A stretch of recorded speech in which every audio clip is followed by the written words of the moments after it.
السلام علیکم دوستو، ریاض انصاری بیوٹی ٹپس میں آپ سب کو خوش آمدید کہتا ہوں۔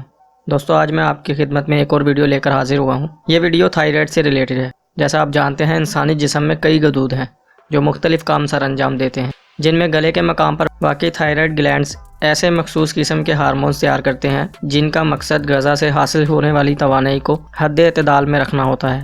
اس کی کمی اور زیادتی سے ہمارا جسم مختلف بیماریوں کا شکار ہو جاتا ہے، اور اس ویڈیو میں آپ کو تھائرائیڈ کیا ہے، کیوں ہوتی ہے اور آسان گھریلو علاج کیا ہیں، یہ سب کچھ بتاؤں گا۔ ویڈیو شروع کرنے سے پہلے میں آپ سب سے گزارش کروں گا کہ میرے چینل کو سبسکرائب کر لیں، ساتھ لگے بیل آئیکن کو بھی دبا دیں تاکہ تمام نئی آنے والی ویڈیو آپ کو سب سے پہلے مل سکے۔ ویڈیو کو لائک کر دیں، شیئر کر دیں اور زیادہ سے زیادہ کمنٹ کریں۔ تو چلیں ویڈیو شروع کرتے ہیں۔ تھائرائیڈ ایک ایسی بیماری کا نام ہے جس کی بعض دفعہ ڈاکٹرز بھی صحیح تشخیص نہیں کر پاتے۔ تھائرائیڈ کی بیماری کی شرح مردوں میں 4 سے 5% اور خواتین میں 10 سے 12% تک ہوتی ہے، تاہم 90% مریضوں میں تشخیص نہیں ہوتی، اور اس بیماری کی علامات ایسی ہیں جن میں سے کوئی نہ کوئی ہر شخص میں پائی جاتی ہے، اس لیے اس کی شناخت نہیں ہو پاتی۔ تھائرائیڈ بیماری سے بے شمار پیچیدگیاں ہو سکتی ہیں، جس میں خواتین میں بانجھ پن بھی شامل ہے۔ ہمارے تھائرائیڈ گلینڈز آیوڈین کے ذریعے تھائرائیڈ ہارمونز بناتے ہیں۔ اگر آیوڈین کی کمی ہو جائے تو تھائرائیڈ گلینڈز میں سوزش آ جاتی ہے۔ اب میں آپ کو بتاؤں گا تھائرائیڈ کی خرابی کی علامات کیا ہیں۔ جسم میں آیوڈین کی کمی ایک یقینی امر ہے، اور اس کی کمی سے مختلف امراض پیدا ہو جاتے ہیں، جن میں سے گلے کا گلہڑ بھر آنا ظاہری علامت ہے، لیکن نظر آنے والے امراض بہت خطرناک ہیں، جن میں سے ڈپریشن، ذہنی طور پر معذوری تھائرائیڈ کی خرابی سے ہوتی ہے۔ تھائرائیڈ، شوگر، موٹاپا سمیت دیگر بیماریوں کے جنم لینے کی مختلف وجوہات ہوتی ہیں، اور ان کی نوعیت بھی مختلف ہوتی ہے، لہٰذا ایسی صورتحال میں فوری ڈاکٹر سے رابطہ کرنا چاہیے۔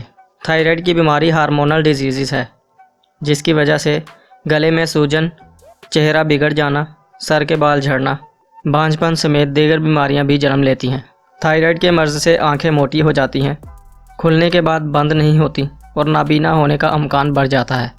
دنیا بھر میں تھائرائیڈ کی بیماری میں اضافہ دیکھنے میں آ رہا ہے، جس میں چھوٹی لڑکیوں میں ابتدائی 10 سال سے قبل جسمانی تبدیلیاں ہونا، بچوں کا قد نہ بڑھنا سمیت دیگر مسائل شامل ہیں۔ آیوڈین کی کمی کی وجہ سے انسان کے ہاتھ ٹھنڈے ہونے لگتے ہیں۔ ہمارے تھائرائیڈ گلینڈز آیوڈین کی کمی کے ذریعے تھائرائیڈ ہارمون بناتے ہیں۔ اگر آیوڈین کی کمی ہو جائے تو تھائرائیڈ گلینڈز میں سوزش آنا اور ہاتھ ٹھنڈے ہونے کے ساتھ شدید درد بھی ہو سکتی ہے۔ اب میں آپ کو تھائرائیڈ کی خرابی کا علاج بتاؤں گا۔ قدرتی طور پر آیوڈین کی ایک اچھی مقدار سمندری خوراک جیسے مچھلی، جھینگے وغیرہ میں پائی جاتی ہے، لیکن عام مشاہدے میں یہ بات دیکھنے میں آئی ہے کہ آج کل اس مہنگائی کے دور میں قدرتی آیوڈین کی حامل سبزیاں، مچھلی اور گوشت وغیرہ عام مطلوبہ مقدار میں نہیں کھائے جا سکتے۔ اس لیے آپ کو ایک بہت ہی آسان اور آزمودہ نسخہ بتانے جا رہا ہوں۔ اجزاء نوٹ کر لیں۔ 1.5 کپ پانی میں 2 انچ دار چینی کا ٹکڑا، 2 عدد چھوٹی الائچی، 1/4 حصہ چائے کا چمچ سونف، اور 1.5 انچ ادرک کا ٹکڑا۔ ان سب چیزوں کو لے کر اچھی طرح ابال لیں۔ جب پانی 1 کپ رہ جائے تو نیم گرم ہونے پر پی لیں۔ اور ہاں، یہ کہوہ پینے کا طریقہ استعمال سن لیں۔ یہ کہوہ دن میں 2 بار صبح 11 بجے اور دوپہر 4 بجے پینا ہے۔ وقت کی پابندی لازمی کرنی ہے۔ یہ وقت اس لیے کہ اگر آپ نے صبح 8 بجے بھی ناشتہ کرتے ہیں تو 3 گھنٹے میں معدہ اس کیفیت میں ہوتا ہے کہ نہ تو خالی اور نہ ہی بھرا ہوا۔ یہ انتہائی آئیڈیل وقت مانا جاتا ہے۔ اس کہوے سے تو آپ کا وزن بہت جلدی اور تیزی سے کم ہونے لگے گا، اور ساتھ ہی اللہ کے فضل سے تھائرائیڈ کے لیولز بھی نارمل ہونے لگیں گے، اور مسلسل استعمال سے اس بیماری سے بھی جان چھوٹ جائے گی اور آپ اسمارٹ ہو جائیں گے۔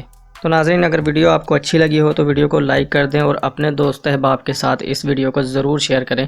ہو سکتا ہے کسی نہ کسی کو اس ویڈیو سے فائدہ حاصل ہو جائے۔ تو اپنا خیال رکھیں۔ نیکسٹ ویڈیو تک مجھے اجازت دیں۔ اللہ حافظ۔